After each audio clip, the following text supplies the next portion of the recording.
Hello বন্ধুরা, আসসালামু আলাইকুম। Myself Mahim Sardar and welcome to my MS blog. বন্ধুরা, আপনারা কেমন আছেন? আশা করি অনেক অনেক ভালো আছেন। বন্ধুরা, আমার সামনে রয়েছে এবাদুল ভাইয়ের মুরগির ঝালমুড়ি। দেখতে পাচ্ছেন তিনি কি সুন্দর তার মোটর সাইকেলের উপরে তিনি তার ব্যবসা শুরু করেছে। এই বুদ্ধিটা ছিল তারই। সে অনেকভাবে সেটা গবেষণা করে এই জিনিসটা বানিয়েছে।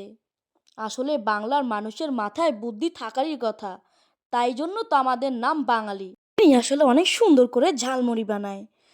তার মুরগির ঝালমুড়িটা অনেক মজা লাগে আমার কাছে। আপনারা সবাই কাউয়ার চর খেয়াঘাটে এসে তার ঝালমুড়িটা টেস্ট করবেন।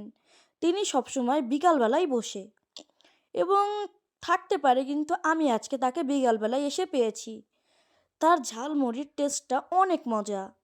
সবাই ভালো থাকবেন, সুস্থ থাকবেন এবং আমার জন্য দোয়া করবেন।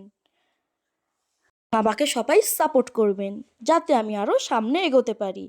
এখানে আমি, আমার বাবা এবং মামুন আঙ্কেল ছিল, দেখতে পাচ্ছেন। এখন প্রথমে আমার মামুন আঙ্কেল টেস্ট করে দেখাবে যে মুড়িটা কীরকম হয়েছে। ওয়াও, মুড়িটার কালারটা তো অনেক সুন্দর এসেছে। মামুন আঙ্কেল এখন দিল একটা বাইট। তিনি খেয়ে বলতেছে অনেক মজা। আসলে সেটার ঝালমুড়ির স্বাদটাই অন্যরকম। বন্ধুরা, সবাই ভালো থাকবেন, সুস্থ থাকবেন। আসসালামু আলাইকুম।